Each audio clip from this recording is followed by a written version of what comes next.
Shooting it raw? Yes. Shooting it raw. Okay, well, this is a very different feeling photo. It's a color image of a group of people, maybe around at dinner or maybe a town hall meeting. It's hard to know because you don't really see what's happening. You're just seeing 2, 4, 6, maybe 6 or 7 faces, people standing. It looks like a meeting, I guess, come to think of it. They're inside a brick building. There are a few images on the wall. It looks very, in terms of the faces, they look South American, maybe? Hard to know. Let's see, 3 guys, 4 guys, a couple of women. So what's happening in this image? This is quite a fascinating image. And if you look at the faces, I think that's one of the reasons I sent it. I mean, let me ask you, what do you see in the eyes and the faces when you look at those people? Well, there's a lot of concern and people being, okay, so somebody's speaking, and so everybody's turned to kind of figure out, okay, who's speaking. People are tanned. People, they've been outside. They look like salt of the earth, hardworking people. Yeah. Yeah, I mein, there's concern. It's a serious conversation, serious exchange. Determination that these people have been there. I was riveted. This was in Nicaragua. I went down to look at the literacy campaign that the Sandinistas initiated after the Civil War in 1989. This would have been around 1985 or 84. And part of that, we went out to many rural communities. And this was an agricultural cooperative at one of the villages. And they were kind enough to welcome us into their discussion. And they were discussing most fundamental things about how to distribute seeds. Well, what struck me, I mean, the whole experience was amazing because this was one of my first really international experiences. And so to be exposed to not just another culture, but at the rural level, mm-hmm. To who really lived in that country and who they really were, and the competence and the dedication and the commitment of these people. I mean, this was their life. This is how they lived, and we were so privileged to be able to share that and have that shared with us. And because it wasn't like going to a 4-star hotel. Man, let me tell you, it sure wasn't. I mean, we were like in really basic conditions there, but that was because that's the conditions people lived under. Mm-hmm.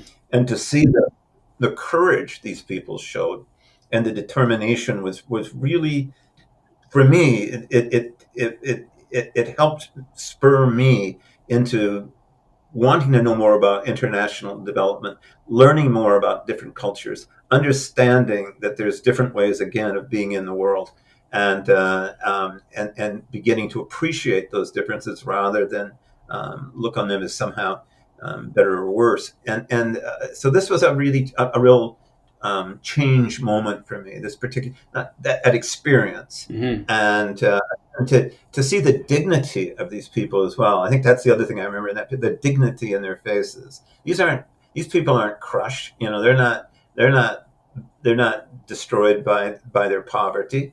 They're working through it, and they maintain their integrity and their dignity doing it. I just really brought that away. That poverty does not equate with powerlessness. Sure. At all. So in this case, I mean, so in terms of their socioeconomic status, like these are all sort of at the bottom of the economic chain. Are they in villages that are just themselves economically depressed? Because they all, their clothes are clean. They look well kept. Yeah. They look definitely. They don't look like they're. It's not like the poverty that you'd see, like the intense poverty that you could see in, say, the Philippines or India or other places where the poor are like visibly like, okay, these people are hurting. Whereas these people, they're nicely dressed, I assume hardworking. So what exactly was this meeting for? You said it related to seed distribution? Yeah, I mean, I think this particular one was a coffee, come to think of it, a coffee cooperative. And so we're sort of a weekly meeting where and these were campesinos. These were, as you say, workers. They weren't administrators. They weren't merchants. They were people who worked in the coffee fields, and planted and pruned and picked, and they showed us how they dried them, and of course, so we learned a lot about, for example, fair trade and the importance of how much did they make for this, and at that point, in those days, the Nicaraguan government was, I felt then and still feel now, we're making real efforts to help alleviate the poverty, to find real markets for and fair markets for the agricultural goods, to encourage this kind of community-based organizing, to provide the inputs necessary to increase productivity, to improve housing. There were a lot of really exciting things going on then. Unfortunately, that hasn't worked out as well in the end. But at that time, there was a lot of hope, a lot of spirit, and these folks were part of it. And they looked forward with determination, and they didn't feel sorry for themselves. Right. No, of course. But okay, so the podcast is really about this idea that we're given, or not given, we have a selected number of seconds of consciousness of life, and how do we spend our time? How do we make sense of our lives? How do we make every second count, right? And so in your case, what I see is newly married, you go off to Newfoundland, which is end of the world, turn left, there's barely a road. And then this next image is going down to this humble community in Nicaragua. So why is that? Like, why is it that in the way that a person could turn out, you turned out in this way?